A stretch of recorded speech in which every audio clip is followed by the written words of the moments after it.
Queridos, vamos pegar nosso livro e vamos abrir na página de número 97. E fica marcado aí, a página 97, mas eu quero começar fazendo um pequeno panorama, ou melhor, uma pequena introdução e uma reflexão breve, introdutória ao que será lido hoje e explanado. E eu gostaria de refletir a partir de uma pergunta que eu trago a vocês. Vocês sabem que Jesus, ele foi tentado no deserto por 40 dias. Então a Bíblia afirma categoricamente que durante 40 dias foi Jesus tentado no deserto. Agora, somente ao cabo dos 40 dias é que nós temos o registro das tentações. Ou seja, por 40 dias esteve ele no deserto, por 40 dias foi tentado, mas somente as 3 últimas tentações, ao cabo dos 40 dias, aqui nós temos aqui registro. E logo alguém poderia pensar, ou perguntar, ora, se ele foi tentado por 40 dias, então houve muitas tentações, e por que a Escritura apresenta apenas 3? Ora, eu diria por 2 motivos. O primeiro seria por uma questão de economia mesmo, de texto. A Bíblia, ela é extremamente econômica, se nós fôssemos usar aqui uma expressão da filosofia, diríamos que a Bíblia, os escritores bíblicos usavam a navalha de Ockham, que é cortar tudo que é excessivo e desnecessário para a transmissão da mensagem, colocar apenas o essencial. Então, essas 3 tentações mencionadas, é a segunda maneira que eu percebo, não é somente uma questão de economia, mas também que essas 3 tentações, elas trazem no seu cerne o conteúdo de todas e de qualquer alguma outra tentação que poderia haver. Ou seja, de tudo que somos tentados, se resume, podemos sintetizar e resumir nas 3 tentações aqui mencionadas. Então, devemos olhar com atenção para essas tentações de Jesus, porque elas dizem muita coisa em cada uma delas. Mas como o nosso assunto não é a tentação de Jesus, eu quero apenas chamar a atenção para a segunda tentação de Jesus, das 3 aqui registradas, que, como diz aqui em Mateus capítulo 4, versículo 5. Então o diabo o levou à cidade santa, colocou-o sobre o pináculo do templo e lhe disse: se és filho de Deus, atira-te abaixo, porque está escrito: aos teus anjos ordenará a teu respeito que te guardem, e eles te sustentarão nas suas mãos, para não tropeçares em alguma pedra. Mas Jesus respondeu: também está escrito: não tentarás o Senhor teu Deus.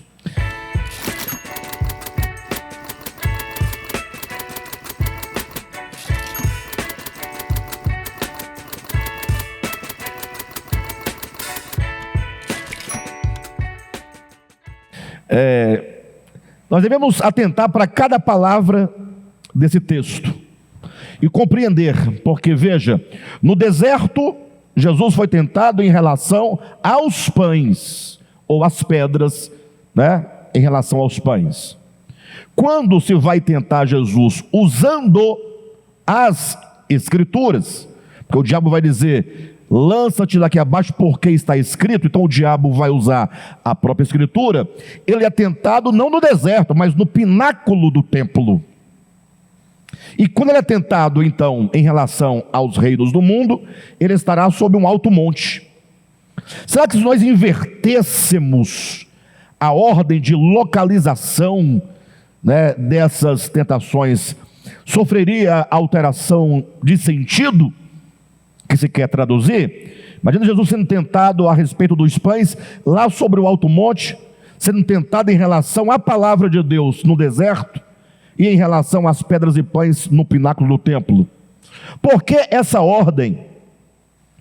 Infelizmente as pessoas leem a Bíblia e por darem a ela um estatuto de sacralidade tão grande, tão profunda, e sobretudo um estatuto de mistério, tão santa, tão divina e tão misteriosa, que as pessoas não perguntam ao texto, elas não escrutinam o texto, elas não perguntam, não olham, não quebra o texto em pedaços, reúne novamente, monta novamente, muda a ordem, no sentido de fazer uma investigação mais profunda. E aí então elas apenas se dão por satisfeitas em falar que Jesus foi tentado no pináculo do templo com essa tentação, e assim ele reagiu, assim ele venceu Satanás, e tocam para frente a leitura. Mas atentem que quando a tentação envolve a palavra de Deus, ou que seja, envolve as Escrituras, porque a Escritura, em certo sentido, é a palavra de Deus, mas entendam, em certo sentido, porque a palavra de Deus, no aspecto pleno, absoluto e orgânico, é uma pessoa divina. Mas se a Escritura é um instrumento de Deus, que Ele usa para nos comunicar algo, logo deve conter aqui alguma espécie de palavra de Deus, no âmbito da transmissão, da língua, da linguagem, da escrita, perfeito? Então nesse sentido, pode-se assim entender. Mas quando a questão é, portanto, a Escritura, Satanás o leva ao pináculo do templo, porque é no templo em que a Escritura é lida e é explanada. O nosso grande padre Antônio Vieira, que foi um escritor barroco, falando sobre esse texto, ele diz que o pináculo do templo representa o púlpito da igreja. Isso porque ele toma essa tentação e ele consegue, por meio de uma aplicação, estender o sentido dessa aplicação, não somente para Jesus lá no momento, mas a todos nós que ao longo da história também somos tentados em relação à Escritura. Então, Jesus é levado ao pináculo do templo, e agora olha só a ideia da tentação. O diabo diz: ora, se tu és o Filho de Deus... ele não sabia que Jesus era o Filho de Deus? Ele sabia. E ele sabia mais do que nós sabemos hoje. Porque nós sabemos por fé. Ele sabia por vista, por prática. Porque afinal, desde os primórdios, ele é uma das primeiras criaturas que teve profundo relacionamento com o Criador e com o seu ungido. Agora, veja você que é dito claramente que Satanás diz: se tu és o Filho de Deus, pense comigo, então salta daqui abaixo, porque está escrito. E aí ele cita fragmentos do Salmo 91: aos teus anjos dará ordem a teu respeito, para que não tropeces em nenhuma pedra. Aí eu pergunto, está escrito isso no Salmo 91? Que aos teus anjos dará ordem a teu respeito, para que não tropeces em nenhuma pedra, e ele enviará os seus anjos, que te sustentarão nas suas mãos, para não tropeçares em nenhuma pedra? Está escrito isso no Salmo 91? Sim ou não?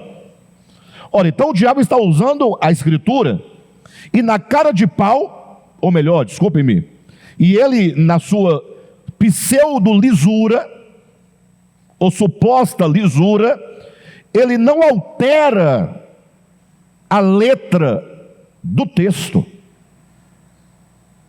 Porque como ele é diabo, vamos pensar nesse sentido, do texto como se apresenta, a gente imagina que ele poderia inverter as palavras, torcer a palavra, fazer como ele fez em Gênesis capítulo 3, quando Deus havia dito, de toda árvore do jardim comerás livremente, mas da árvore do conhecimento do bem e do mal não. Como é que a serpente fala lá em Gênesis 3? Não foi assim que Deus disse? De toda árvore do jardim não comerás livremente. Veja que Deus disse, de toda árvore comerás livremente. A serpente fala, de toda árvore não comerás livremente. Ele mete um não no meio, que altera todo o sentido. Então, em Gênesis tem uma deturpação linguística, tem uma deturpação do texto, mas aqui, na tentação de Jesus, não.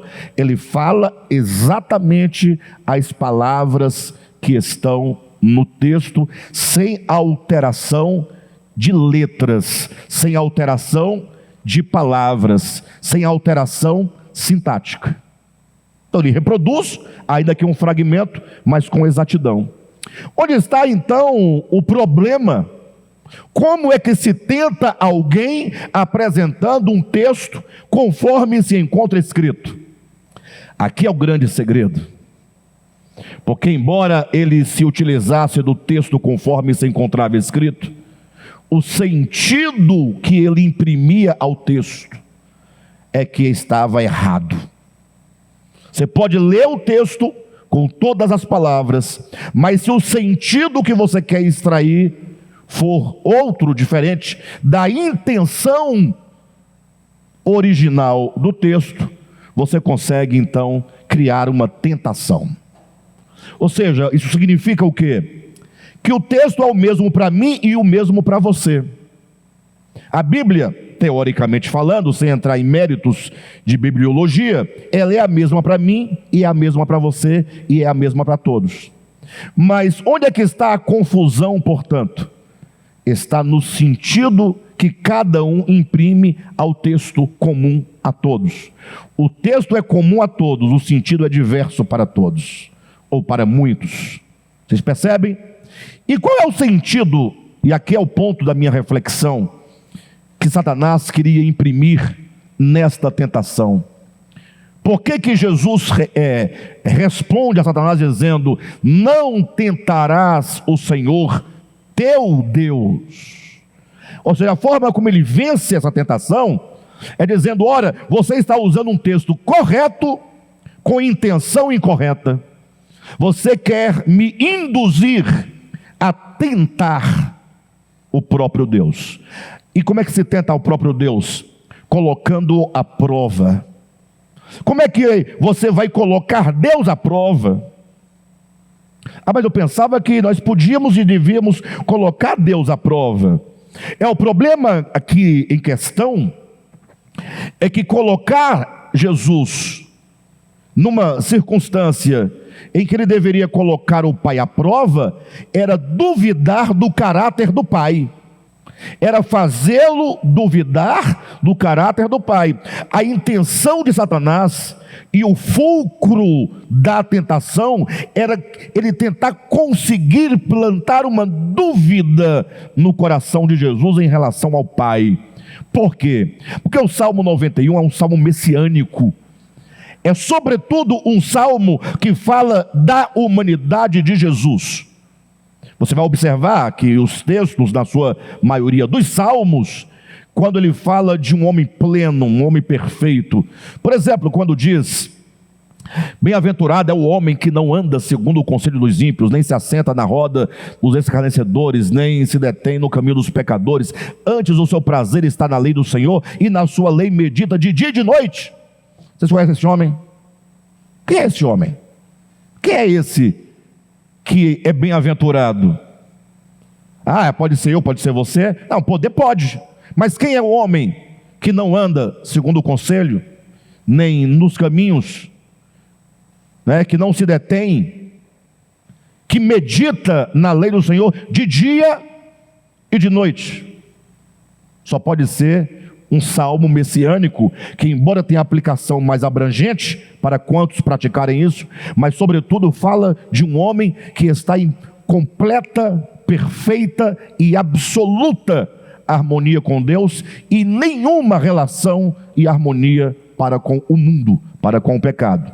Logo, esse salmo é um salmo messiânico. E há outros também. Salmo 91 é um salmo messiânico. Então, Satanás toma um texto messiânico que fala de Jesus, que aponta sobretudo para Jesus. Ele também se aplica e se estende a todos nós, tá? Cuidado, mas é um salmo que fala, né, daquele que se abriga completamente nesse esconderijo, que está completamente ali guardado, habitando, né, sem hesitar, sem vacilar. Bem, de todo modo, quando ele diz, se tu és o Filho de Deus, Jesus poderia pensar, eu sou o Filho de Deus, então atira-te daqui abaixo. Uai, qual a relação? Se eu sou filho, eu vou me atirar por qual motivo? É como que ele diz, se você lembra do que foi dito sobre você? Você lembra que o pai falou que ele mandaria seus anjos? E que os seus anjos receberiam ordens para te amparar e não permitir que você tropeçasse em nenhuma pedra? Imagine nesse momento o cerne da tentação. Será mesmo que o pai é fiel? Ele fará mesmo o que ele diz lá no Salmo 91? Por que você não testa? Salta e vamos ver. O que está em xeque aqui é o caráter de Deus. Então ele queria implantar uma dúvida no coração de Jesus em relação ao caráter do Pai. É como diz, pula, vamos ver até onde o Pai te ama, até onde o Pai está contigo verdadeiramente, até onde o Pai cumpre com a sua palavra em relação a você. Será que o Pai está mesmo contigo? Ou será que Ele não te mandou para o mundo para armar uma arapuca para você? São dúvidas que nós temos eventualmente na nossa experiência humana. Tem um filme do Stallone, né? Sylvester Stallone, salvo engano, é um filme A Missão. A Missão. Não sei se é o 1, se é o 2, se é o 3. Eu sei que ele foi enviado para o Vietnã. É o 2? Ele foi enviado para o Vietnã pelas lideranças americanas, né? E aconteceu que no final abandonaram ele lá. Ele foi abandonado no meio da missão. Então o que acontece lá no filme do Rambo é exatamente a ideia, né? Você foi enviado para cumprir uma missão, mas aqueles que te enviaram estão com você? E agora o grande desafio do filme do Rambo é que agora ele deveria voltar por conta própria. E ele volta. Ele vence a guerra, a batalha, cumpre a missão, retorna por meio da sua habilidade, sua destreza, e aí o filme acaba com ele indo ao gabinete lá das autoridades, da pessoa que o enviou, para tirar a satisfação porque que tal pessoa foi infiel para com ele. Essa é a ideia geral do filme. Tem muitos anos que eu assisti esse filme, não sei se é bem assim mesmo, mas a ideia deve ser essa. Então imagina a mesma coisa, Jesus vem ao mundo com a missão. Sei lá, a gente vai falar, eu vou colocar uma dúvida no coração dele. Mas de que natureza era essa dúvida? Era a dúvida acerca do caráter do Pai. Anota isso no seu coração e na sua mente. A grande estratégia de Satanás, ao longo de toda a história, desde o princípio, todos os seres que caíram pela influência do pai da mentira, todos, anjos, arcanjos, querubins, principados, potestades, homens, a grande estratégia dele para derrubar a criatura é implantar no coração da criatura uma desconfiança em relação ao caráter do Pai. Se Satanás conseguir colocar no seu coração uma imagem deturpada acerca do Pai, você não terá como amá-lo. E Deus, Ele quer ser servido por suas criaturas pelo amor que elas sentem por Ele. Porque sendo Deus, Deus Todo-Poderoso, Ele poderia levar todas as criaturas à sua adoração por qualquer meio. Ele é Deus. Ele poderia programar a criatura para sempre adorá-lo, sempre servi-lo? Sim ou não? Criar autômatos? Poderia criar marionetes? Poderia dar arbítrio relativo ao homem? Você tem arbítrio nisso, mas nesse ponto você não tem arbítrio. Sim ou não? Eu fico imaginando que se fosse eu, não é? Eu falo como homem, evidentemente, eu ia buscar um meio de né, tentar segurar a onda, porque não é fácil. Criar um ser e dar a ele a liberdade plena. Você serve a mim somente por amor. Se não for por amor, nada farei para que você me sirva ou me adore.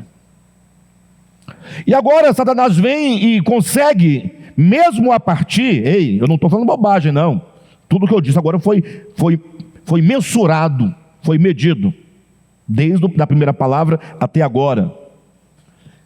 Ele poderá usar textos que parecem ser claros, escritos literalmente, sem alterar letra por letra, nem palavra por palavra, mas ignorando o espírito do texto, trazer um outro sentido. Então cuidado quando você lê a Bíblia. Ore a Deus, peça a graça de Deus. Cuidado com a teologia. Teologia enquanto ciência, ou pseudociência, né? Teologia não é ciência, é pseudociência. Eu digo assim porque não passa pelos mecanismos de uma ciência autêntica, tá? Bem, alguém pode falar, Alexandre, mas você vai me desculpar. Você me desculpe, mas muito me admira você falar para tomar cuidado com a teologia, e você faz teologia para explicar o que você quer ensinar. É porque você que questiona isso não sabe o que é metateologia. É você usar a teologia para desconstruir ou para explicar a teologia. É como quem escreve um poema para falar sobre poema.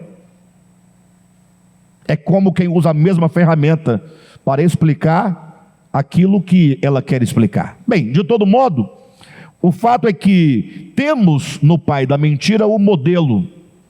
Ora, ele muda o próprio texto, como em Gênesis capítulo 3, altera as palavras do texto. Ora, ele usa as próprias palavras sem tirar, porém imprimindo um outro sentido. E eu disse cuidado com a teologia, porque a teologia, ela constrói raciocínios e argumentos, e com isso vai construindo uma imagem. Fala-se muito contra os ateus, os crentes falam contra os ateus, né? Mas não sabem que todos são ateus. Todos são ateus. Você é ateu, eu sou ateu. O ateu é ateu, o crente é ateu. É como assim? Ora, é porque quando se fala de ateísmo, é não Deus, sim ou não? Não ateísmo, ateos. A quer dizer não, é negação. Teos é Deus. Ateu é não Deus. Ateísmo é um sistema de negação de Deus.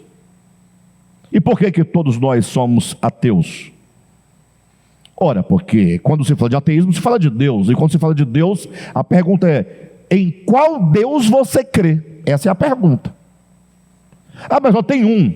Sim, mas a grande questão é que na prática da sua fé, você pode ter um Deus diferente do seu irmão, que tem um outro Deus. Em que sentido pode ser?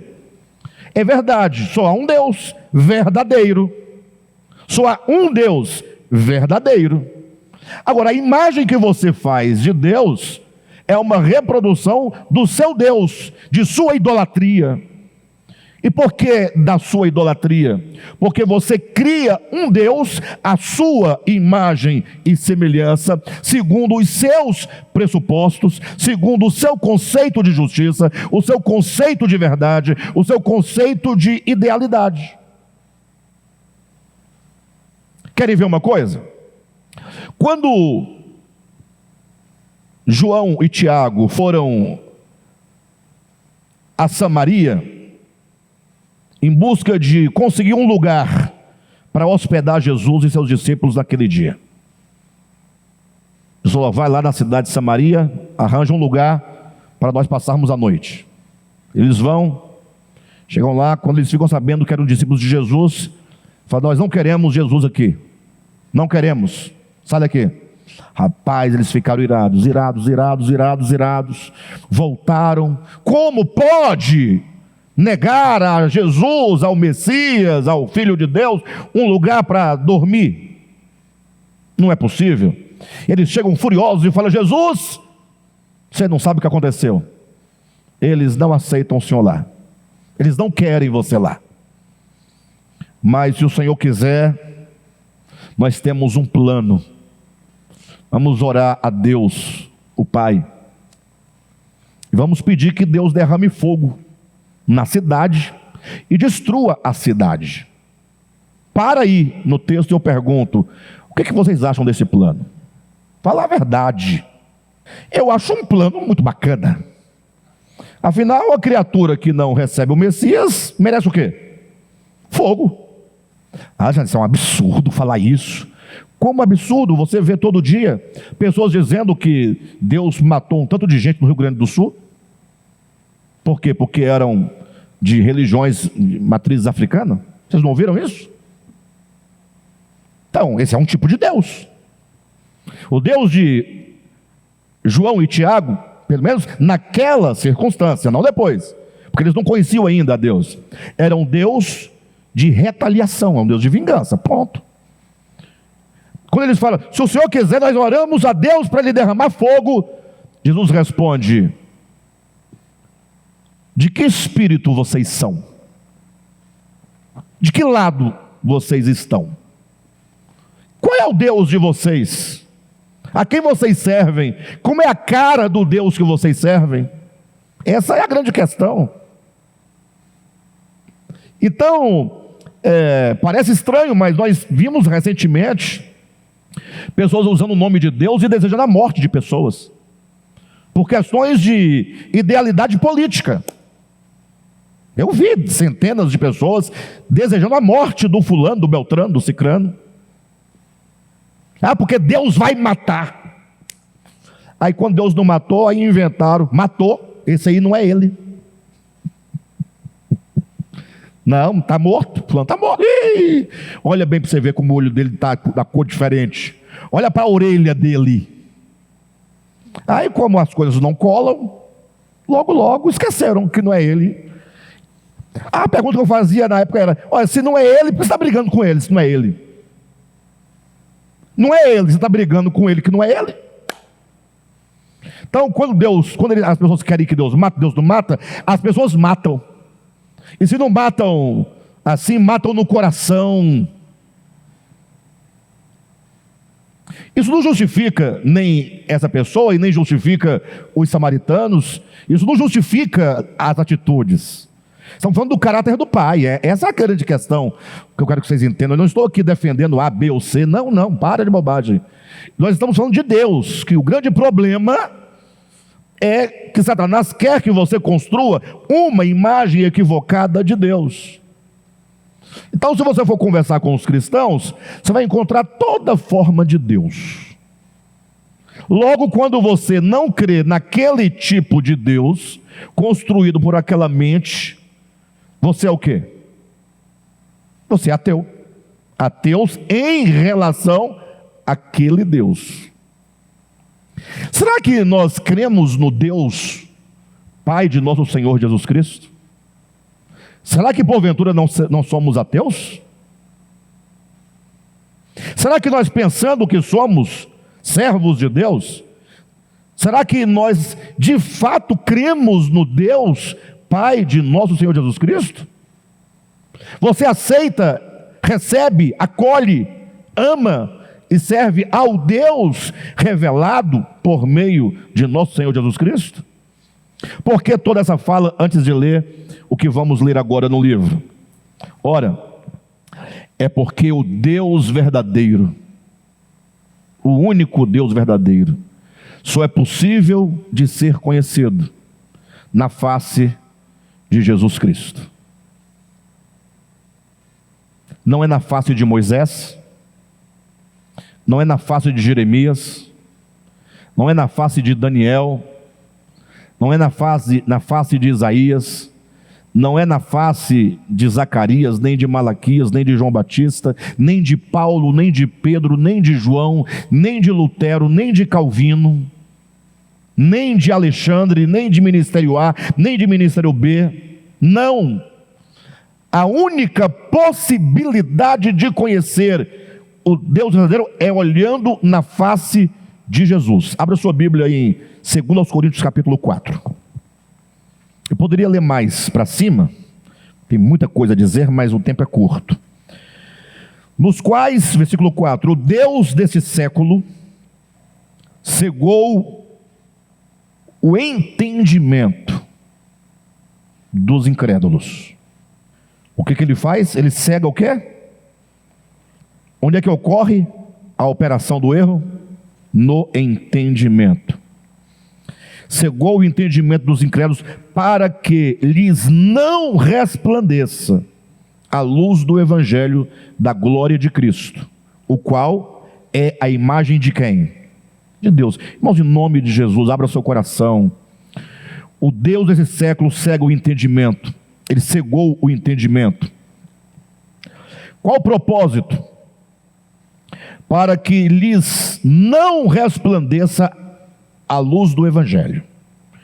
Para que a luz do evangelho não brilhe. O que é a luz do evangelho? É a revelação do evangelho. É a clara compreensão do evangelho. Como é o evangelho?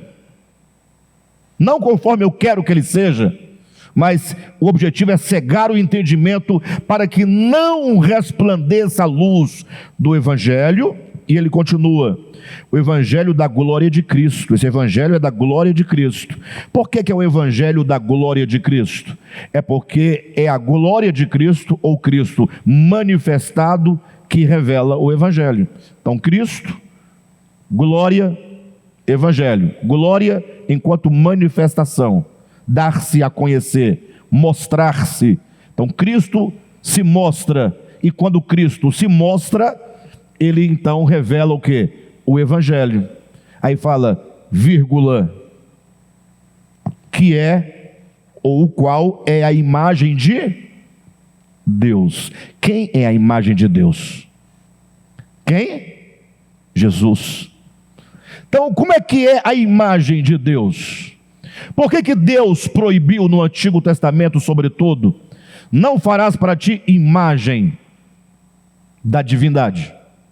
Porque sempre que o homem tentar reproduzir uma imagem, ele vai corromper a imagem, porque ele não tem noção clara e nítida do que é Deus. Logo está proibido fazer imagem de Deus, do divino, do sagrado. Tem que ser absorvido pela fé, pela intuição, pela palavra, pelo Espírito. Nada de tentar fazer uma imagem. Agora, se você quer saber como é a imagem de Deus, olhe para Jesus. Não para o seu nariz, seu olho, seu cabelo, as pinturas, os quadros que fazem. Não, mas para o Espírito de Jesus. Como ele viveu, o que ele ensinou e, sobretudo, o que ele praticou. Não temos como saber como Deus é, ou quem Deus verdadeiramente é, olhando para qualquer lugar que não seja a face de Jesus. Por isso o texto continua dizendo no versículo 5, porque não nos pregamos a nós mesmos. Não nos pregamos a nós mesmos, não olhem portanto para nós, mas pregamos a Cristo Jesus como Senhor, e a nós mesmos como vossos servos, por amor de quem? Por amor de Jesus. Porque Deus que disse, das trevas resplandecerá a luz, Ele mesmo resplandeceu em nosso coração, para iluminação do conhecimento da glória de quem? De Deus. Para o conhecimento da glória de quem? Para o conhecimento da glória de Deus, onde? Na face de Jesus. Então eu estou preparado para o que virá, de modo que o Deus que eu creio e prego e ensino, E assim eu peço a Deus graça e força para levar esse encargo até o final. É o Deus revelado na face de Jesus. Não é o Deus das teologias tradicionais. Não é a partir dos raciocínios que os homens fazem, dos sentidos que eles imprimem aos textos, mas é buscando sempre entender o texto bíblico à luz de Jesus, à luz do Espírito de Cristo. Quando, portanto, eu leio algo, eu trago esse texto e coloco-o sob a luz de Jesus. Se corresponde ao Espírito de Jesus, é divino. Se não corresponde, deixa de lado. Esse sentido não corresponde à expressão de Deus na face de Jesus. Vamos então ao nosso texto do livro. Página de número 97.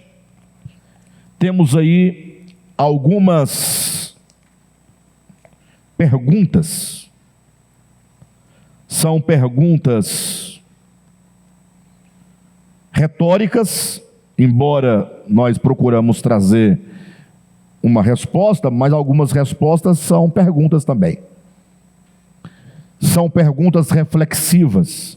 Estamos falando sobre a obra de redenção. Estamos falando sobre o valor e o propósito da morte de Jesus quanto à redenção que Deus oferece a nós. Quando um dia um pastor me procurou, e ele muito admirado com a minha forma de ensinar, ele me disse: Alexandre, eu fico admirado de como você consegue extrair leite de pedra. Você consegue ler um versículo tão saturado, que todo mundo já leu, que todo mundo já pregou, que todo mundo explicou, você traz uma coisa nova de lá de dentro. Como é que você faz isso? Tem algum segredo? Tem alguma técnica? Eu disse: olha, tem alguma coisa de técnica sim, obviamente. Lógico que tem algo de Deus, algo do Espírito, uma coisa muito específica, né? Afinal, eu não tinha contexto para chegar a uma compreensão linguística das questões do mundo, da Bíblia, de outras coisas mais. Não tive contexto, mas sem contexto eu sempre tive interesse, toda a vida, pelas letras, né? Desde criança, mesmo sem contexto, mesmo sem ter pais da área da educação, ou mesmo sem cultura formal, né? Mas eu falei assim mais para ele, mas tem também alguma coisa de técnica, você tem que ler o texto com escrutínio, investigação.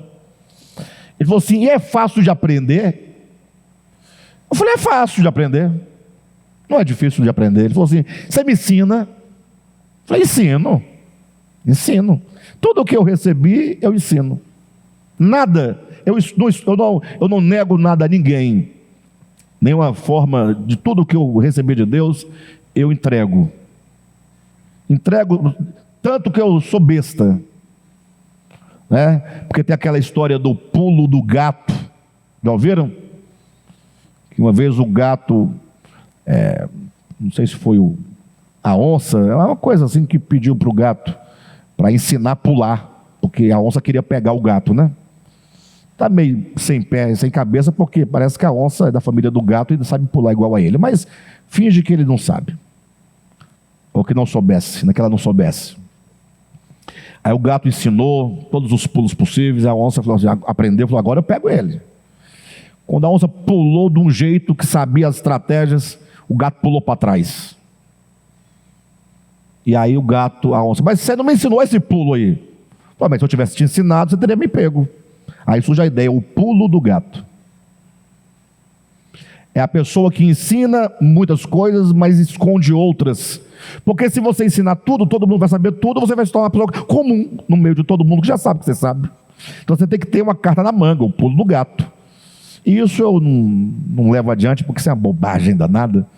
Até porque quanto mais você libera ministrando conhecimento, mais você ganha de Deus. Não é? Mas eu disse para o irmão, não, eu ensino sim, sem problema nenhum. Marquei uma ocasião em que nós conversaríamos pelo WhatsApp com esse pastor. E ele falou, eu falei, mas você está preparado para aprender? Estou preparado, pode falar. Mas você está disposto? Ah, eu estou disposto. Aí eu fui criando um mistério, né? Olha lá, presta atenção, isso não vai dar certo. Não, porque eu quero, tal. Eu falei, tudo bem. O meu método é o método socrático, método maiêutico. Ele, o que é isso? Eu expliquei o método socrático, o que é o método maiêutico, né? Que é a dialética filosófica, né? O escrutínio do texto. Perguntar.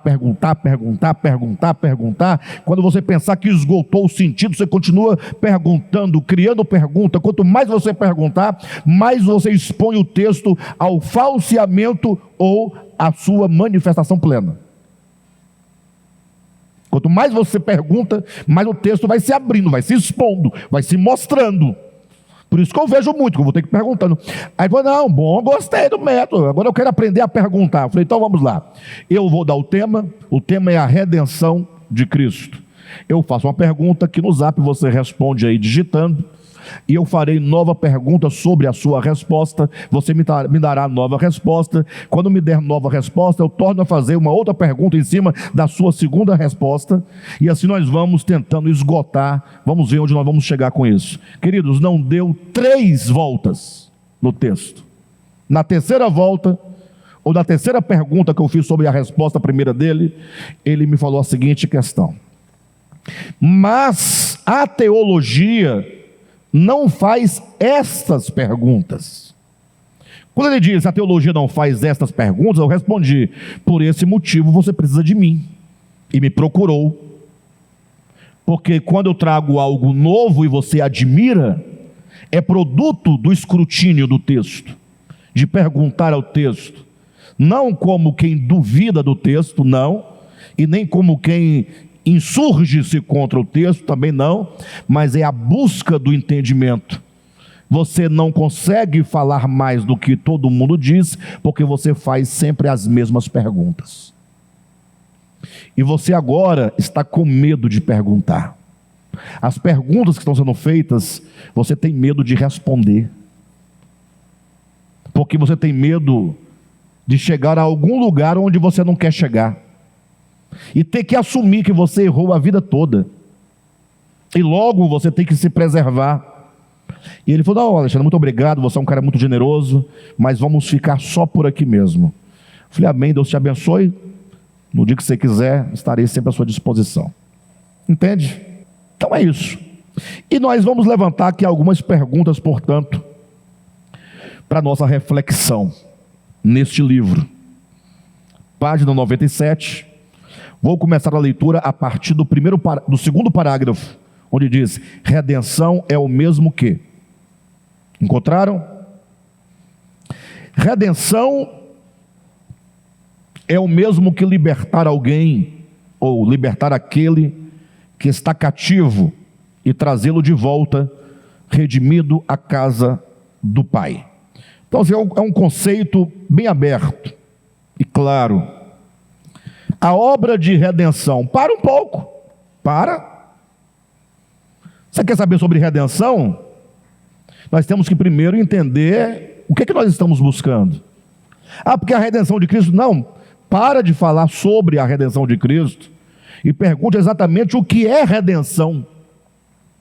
Se você não entender o que é redenção, como você pode falar sobre ela?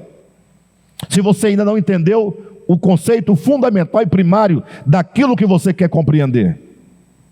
Então, antes de eu disser como é a redenção, tenho que perguntar o que é redenção. A palavra redenção, seja no grego, no aramaico, no hebraico, no português, no inglês, em qualquer língua que você quiser, trará sempre esse sentido. Redenção, de onde virá o verbo redimir, é o mesmo que trazer de volta aquele que fora levado cativo. Alguém foi levado cativo. Alguém foi sequestrado, alguém está preso, e essa pessoa precisa de ser redimida, restaurada, resgatada, trazida de volta. E isso não é um conceito meramente semântico da palavra, não. Isso é um conceito mesmo, como eu poderia colocar, que o próprio Jesus estabelece enquanto o sentido da sua obra aqui na terra. Falando da sua vinda ao mundo, ele disse, e isso é porque ele havia libertado um homem que estava endemoniado, ele fala: olha, quando o homem, o filho do homem, entra na casa do valente aí é Satanás, para saquear os seus bens, ou seja, ele veio para tirar esses bens que estão na posse desse valente. Vem um mais valente que ele para lhe tirar das mãos esses bens que foram roubados. Ele está dizendo que ele veio tomar das mãos do diabo aqueles que estão escravizados por ele, sequestrados por ele. Mas cuidado, não é um sequestro que o diabo, Satanás, chifrudo, rabudo, foi lá e pegou e amarrou. Não. A ideia é o que está lá em Colossenses capítulo 1, versículo 13, quando fala o império das trevas. Ele nos resgatou do império das trevas. Ora, se ele nos resgatou do império das trevas, nós estávamos presos no império das trevas. Precisávamos de resgate, de redenção, de remissão, de libertação. E a palavra império das trevas, a palavra império no grego, exousia,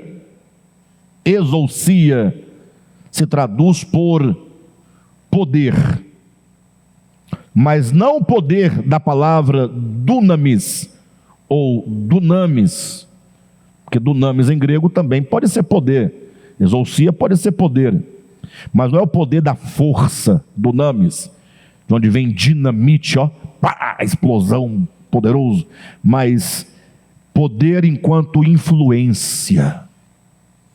Sabe quando a pessoa exerce um poder sobre a outra, mas não é um poder pela força física, mas é o poder de uma influência na mente do outro? Vocês estão entendendo? Império das trevas, como ele mantém escravos, cativos e aprisionados os homens criados por Deus? Por meio de uma influência na mente do ser humano. É na mente onde estão as correntes, os grilhões. Por isso que é tão difícil o homem perceber que está escravizado, porque ele se vê com as mãos livres e os pés livres, e eles acham que eles vão para onde eles querem. Não, eles vão para onde a sua mente escrava quer levá-lo. Então, esse homem está escravizado, cativo, ele foi sequestrado e está sob a operação de um poder de influência no entendimento, e esse é o pior dos cativeiros, porque libertar uma pessoa que está literalmente algemada no corpo é fácil, até porque essa pessoa sabe que está algemada e ela quer sair dali, mas libertar alguém das correntes do entendimento, uma mente fechada, uma mente travada, uma mente que já está cheia de ideias fixas acerca de Deus, acerca do homem, acerca da Bíblia, acerca da igreja, acerca da existência, acerca disso, acerca daquilo. E esse homem não tem humildade de falar eu não sei, ele não tem a humildade de falar eu preciso entender. Não, ele se levanta e se põe como aquele que detém todo o conhecimento. Por isso que a libertação do homem acontece por meio da pregação da palavra de Deus, porque o exercício da pregação É o exercício de quebrar as cadeias do entendimento. De nada vale você ficar só orando e repreendendo o demônio. O demônio sai, vem mais 7. Com aquele que saiu são 8. O estado fica pior. Porque é uma questão do entendimento. Se não for liberto no entendimento. E isso é tão claro, né? Jesus fala: verdadeiramente sereis livres. Quando? Ele diz: verdadeiramente sereis livres. Quando? E conhecereis a verdade. E a verdade vos libertará. E verdadeiramente sereis. Quando é que o homem é liberto? Quando ele conhece a verdade. O que o aprisiona? A mentira. Ah, Jesus. Irmãos, vocês não sabem a angústia que eu carrego no coração. É verdade. Porque a minha vida é uma luta constante. Primeiro, por compreensão. Eu preciso compreender. Eu não vejo sentido algum na minha existência se eu não compreender aquilo que é fundamental para a minha própria libertação. Vocês entendem? E a angústia aumenta quando você, portanto, recebe a compreensão. E agora você quer transmitir. Mas 99% não querem saber de nada. E tem 1% que quer saber. Mas 99% deste 1%, eu estou igual a Dilma, 99% de 1% quer, mas é aquele querer passivo, é aquele querer religioso, tão educado, tão maravilhoso, é lindo, mas não tem aquela garra, aquele desespero de querer entender profundamente. Vocês entendem? Bem, vamos lá, né? Vamos seguindo aqui. Então, redenção é o mesmo que libertar aquele que está cativo e trazê-lo de volta, redimido à casa do Pai. Nesse conceito nós temos muitas coisas. Primeiro, a casa do Pai. A casa do Pai é o lugar, é a nossa casa, porque somos filhos do Pai. A casa do Pai é o ambiente que o Pai preparou para que nós estivéssemos. Afinal, Jesus vai dizer em João 14: na casa do meu Pai há muitas moradas, eu vou preparar-vos lugar. A casa do Pai não é uma casa física, nem espacial, nem etérea, não está nem no tempo, nem no espaço. A casa do Pai é um ambiente de comunhão, é um estado de comunhão e de conexão com a divindade. As pessoas querem ir para a casa do Pai. Uns falam ir para a casa do Pai é ir para o céu. Veja a dificuldade. Primeiro o céu, esse aí que você vê dos aviões, não, esse não é. O segundo céu, não, o segundo é das potestades, eu estou dizendo teologicamente. Então o terceiro céu onde Paulo foi, lá, eu quero ir para lá, para o terceiro céu. O mais esperto fala: não, se tiver mais céu para cima, eu quero ir até o final. Quarto, quinto, sexto, sétimo. A tradição rabínica fala de 7 céus. 7. O Devap viu 8. O Devap viu 8. Não, porque se tem 7 na tradição rabínica, a Bíblia fala dos céus, 1, 2, 3, 4, 5, 6, 7, conforme a tradição rabínica, mas fala do céu dos céus. Se os céus são 7, tem o 8º, que é o céu de todos os céus. Então, esse pensamento lógico, espacial, é um problema, porque as pessoas querem ir para lá. Pior ainda é quando a pessoa não acha que a casa de Deus é no terceiro céu. É quando ele pensa que é num barraco, numa cabana, numa catedral, numa capela. num templo feito por mãos humanas, está indo congregar e fala, tá indo, olha, estou indo para a casa de Deus. Poxa, se a casa de Deus for desse jeito, misericórdia. Mas se você for na catedral ali, Dom Bosco, em Brasília, linda, né? Eu acho que ela está de paridade com a catedral de Brasília. Mas Dom Bosco da W3 Sul ali, na 502 Sul, né? 702 Sul, linda, né? Mas está muito longe de casa de Deus. Deus é tão grande, tão maravilhoso, tão lindo, tão belo, tão majestoso. A Escritura declara alto e bom som que a terra não pode conter a Deus, que os céus não podem conter a Deus, e nem o céu dos céus podem conter a Deus. É porque eu nunca fui no solo sagrado. A gente pode colocar qualquer coisa, Dom Bosco, solo sagrado, Catedral de Brasília, a capelinha ali do eixo monumental, as igrejas de Ouro Preto, barrocas, né? Poxa, espetaculares, mas não cabe Deus, porque todas as coisas existem nele. O Deus criador, o Deus que estendeu os céus, que formou a terra, que não habita em templos feitos por mãos humanas, pergunta: que casa vocês edificarão para mim? Não é? Então, casa de Deus não é lugar, nem para onde vão os corpos, nem para onde vão as almas, nem para onde vão os espíritos.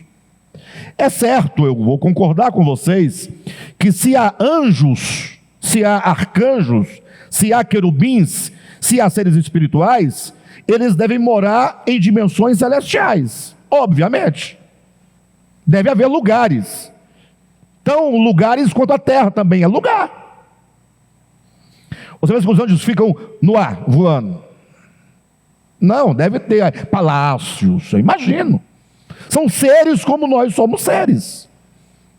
Só que nós somos seres que estão condicionados a essa condição de criação, essa condição em que a energia está em estado de congelamento. É apenas uma condição. E eles lá, esses anjos, se existem, eles devem ter a habitação própria deles, porque são criaturas. Porque os peixes têm o seu habitat natural onde viver, ou não tem? Os pássaros fazem ninhos. Por que os anjos vão ficar no espaço? Não, tem. Mas não é a casa de Deus. E nem Deus está lá, embora esteja. Porque Deus não está em lugar nenhum, porque ao mesmo tempo está em todos os lugares. Porque se Deus está em todos os lugares, em razão da sua onisciência, logo não pode estar em lugar nenhum, nesse sentido de um lugar específico. Na verdade, não é nem dizer que ele não está em lugar nenhum, é dizer que todos os lugares estão nele. Então eu não estou negando que existem dimensões espirituais, de naturezas diversas, em que há seres, mas eles lá e nós aqui, porque Deus criou o homem para habitar a terra, e não para morar no céu. Afinal, a própria Escritura termina não dizendo que a terra desaparecerá para sempre, mas que "e vi novo céu e nova terra". Aqui não é habitação de anjos, é de homens. E os céus, do que estamos falando, não é habitação de homens, mas de anjos, cada um no seu lugar. A casa de Deus não pode ser nem lá nem aqui, porque todos os lugares, sejam os visíveis ou os invisíveis, estão dentro de Deus. Deus é a dimensão adimensional espiritual na qual tudo existe. Então, falar que o homem precisa voltar à casa de Deus, a gente está tomando por empréstimo o termo da parábola do filho pródigo, que o filho precisava voltar à casa do pai. Mas o que é a casa do pai? A casa do pai é a comunhão e a conexão que o homem pode ter e deve ter em relação ao pai. E não somente em relação ao pai, mas é a comunhão do homem em relação ao todo. É um estado de espírito, de comunhão e de conexão com o todo. Deus e a sua criação. É amizade, é amor, é dependência, é ser suprido por Deus e por tudo aquilo que Deus criou para também nos suprir. É estar em plena harmonia com a divindade e com a razão cósmica que é o próprio Cristo, que é o Logos eterno de Deus. É nesse sentido que o homem foi tirado dessa conexão e levado cativo para o império das trevas, que também não é um lugar. Não é um lugar. Esse império das trevas deve ser o inferno, a casa do Satanás. Aí os crentes até inventaram uma piada dizendo assim que Jesus, quando foi lá e tomou das mãos do diabo a chave do inferno, aí eles falaram assim: Satanás é tão sem futuro que nem a chave da casa dele ele tem. Porque Jesus tomou a chave.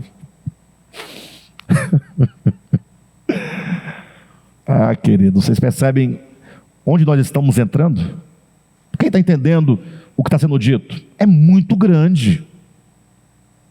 Isso é a leitura orgânica. É o pensar o espiritual enquanto espiritual. E não ficar pensando numa casinha no céu, numa chave na mão do capeta, o diabo, Jesus vai lá, puxa a chave, vai, pega, me dá, não vai. Jesus conseguiu levar, está aqui, Jesus com o chaveirão do lado, com a chave pendurada do inferno. Para, pessoal. Para. Já passamos essa fase. Império das trevas é um estado de consciência, é uma operação do erro que acontece aqui dentro. Pessoas alienadas da verdade, alienadas da vontade de Deus, pessoas completamente inimigas de Deus no coração, na consciência, porque são escravas das mentiras de Satanás em todos os sentidos, a começar pelo caráter de Deus. Redenção, portanto, é uma libertação que acontece na alma e na consciência do homem, no entendimento. Estamos no conceito. Redenção é o mesmo que libertar aquele que está cativo e trazê-lo de volta, redimido à casa do Pai. Para tanto, para trazer o homem redimido, para efetuar tal redenção, era necessário reverter o processo do pecado organicamente no coração do homem, gerando nele disposição contrária a que o levou à sua desintegração de Deus e sua criação. Eu comecei falando das perguntas que nós faríamos, mas não vamos conseguir chegar lá. Vocês percebem que não dá, né? Para tanto o quê?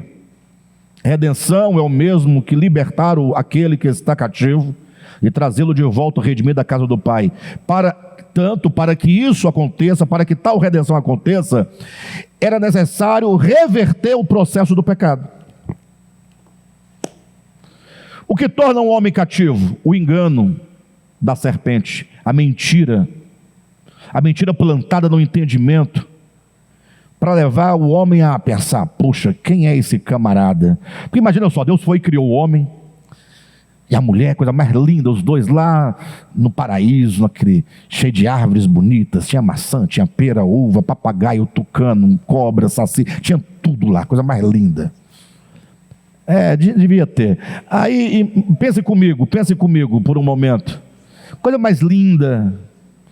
Deus falava com Adão na viração do dia.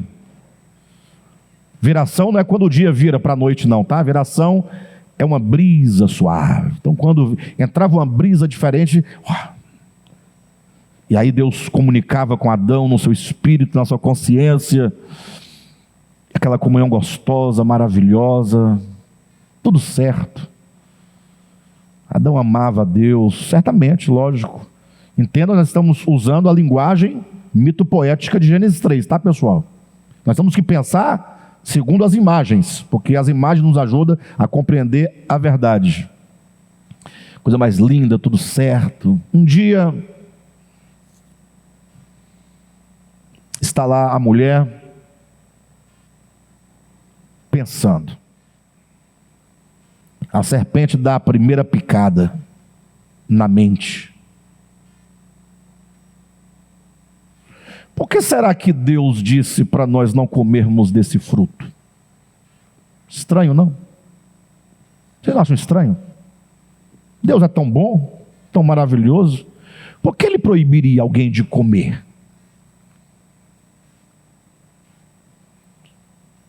À noite, na hora de dormir, foi lá, Adão, para o homem, né? Estava pensando aqui, sabe? Por que será que Deus proibiu?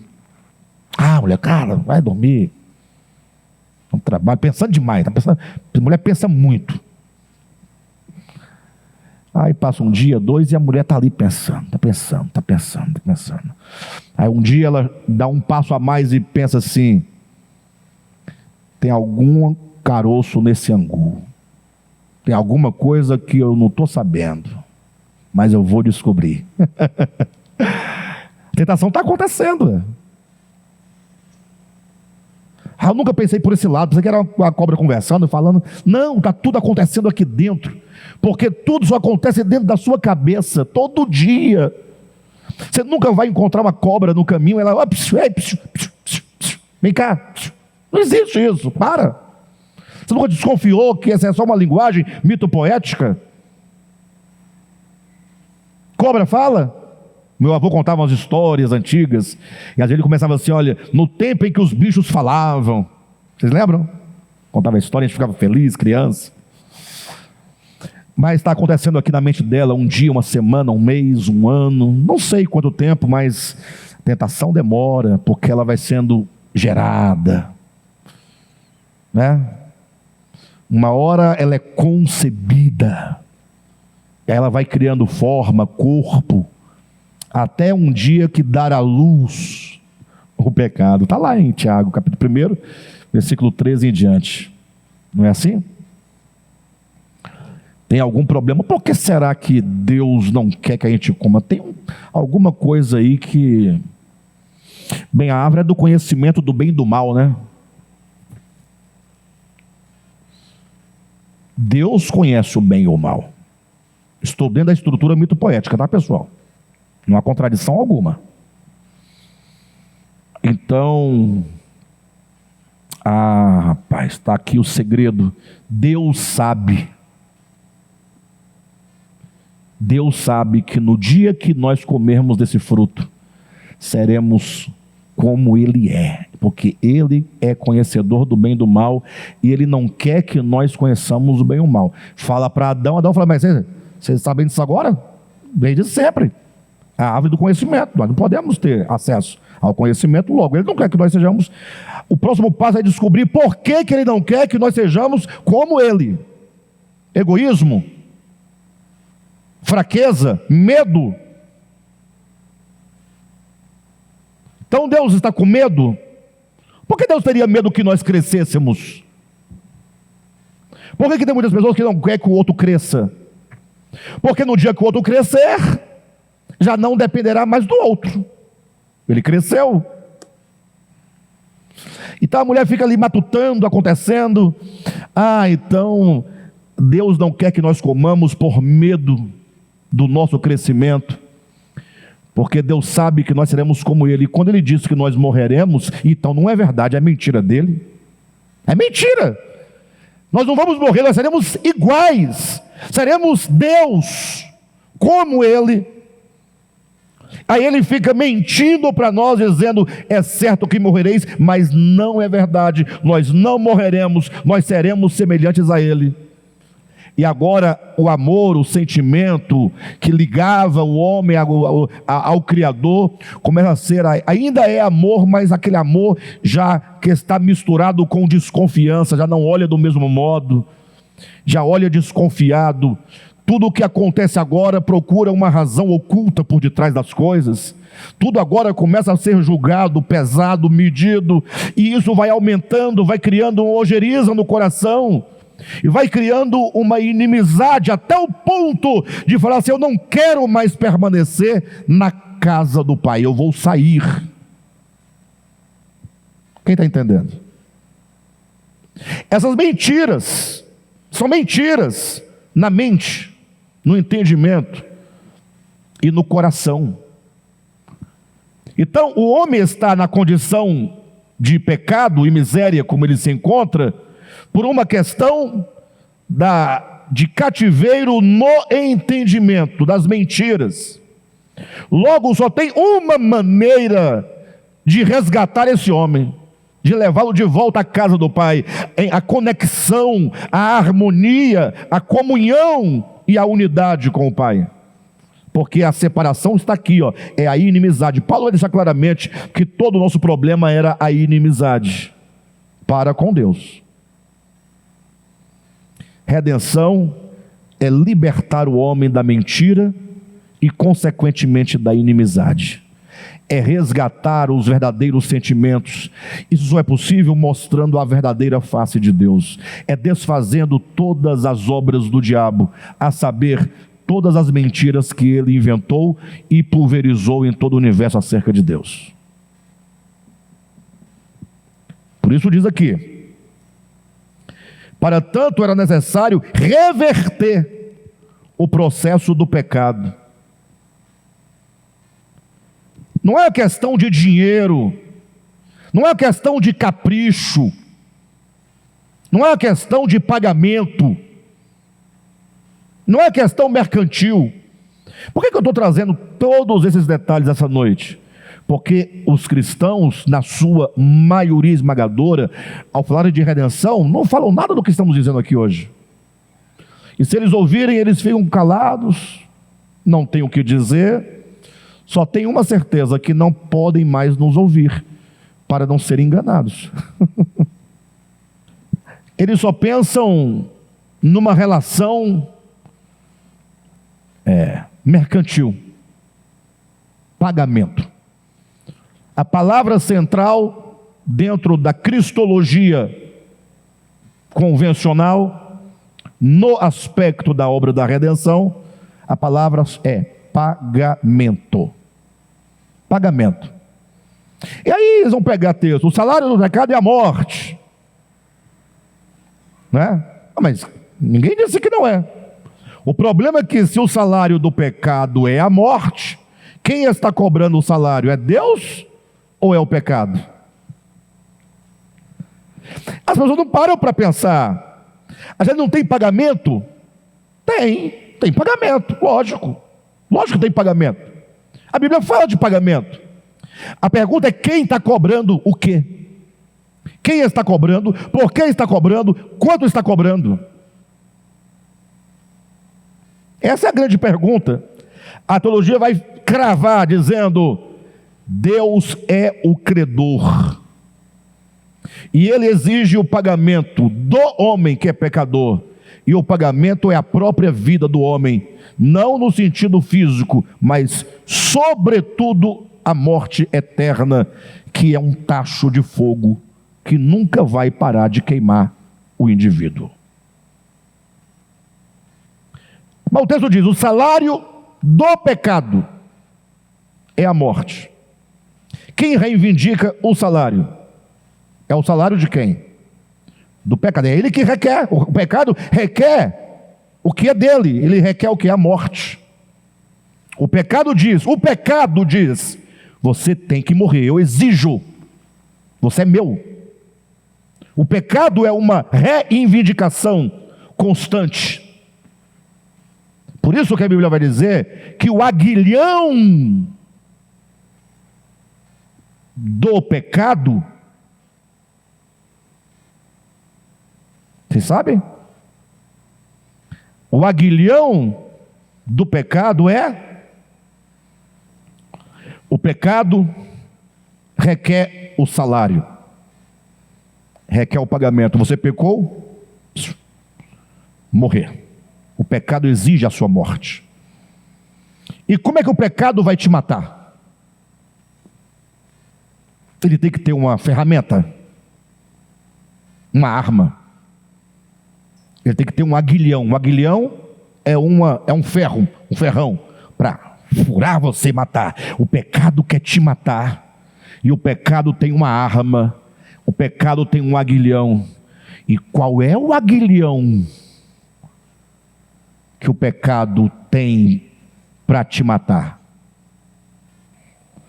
1 aos Coríntios capítulo 15.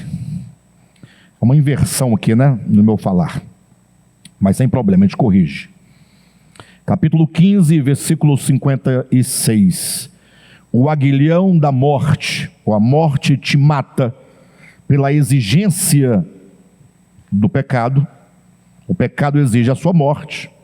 E a morte que atingirá o homem em consequência do pecado, o aguilhão da morte, como a morte te afeta, é o pecado. E a força do pecado, onde é que o pecado ganha força contra a sua vida? Para exigir a sua morte e para te matar. Como diz, o aguilhão da morte, a morte, o último de todos os inimigos, enquanto o salário do pecado, a morte é o salário do pecado, e a morte que atingirá o pecador tem um aguilhão, e esse aguilhão é o pecado. Então é uma questão, como eu posso colocar, ao mesmo tempo que o pecado exige a morte do pecador, enquanto o salário do pecado é a morte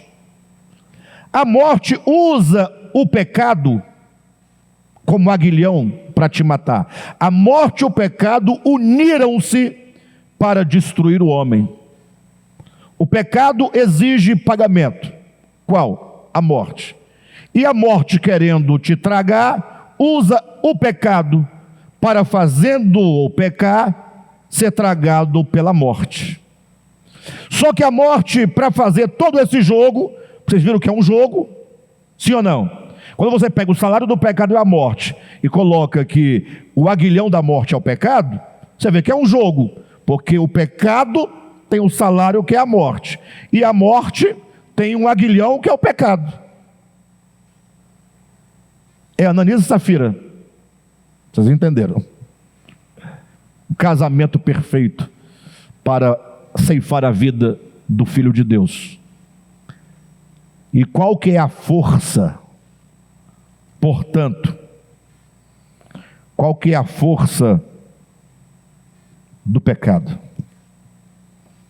É a lei. A força do pecado é a lei. Ou seja, todo o argumento do pecado é esfregar a lei, é usar a própria lei de Deus, santa, justa e boa, para reivindicar a morte do homem. O homem é transgressor. Está aqui, ó. O homem tem uma dívida para com Deus, segundo a morte. Não é segundo Deus.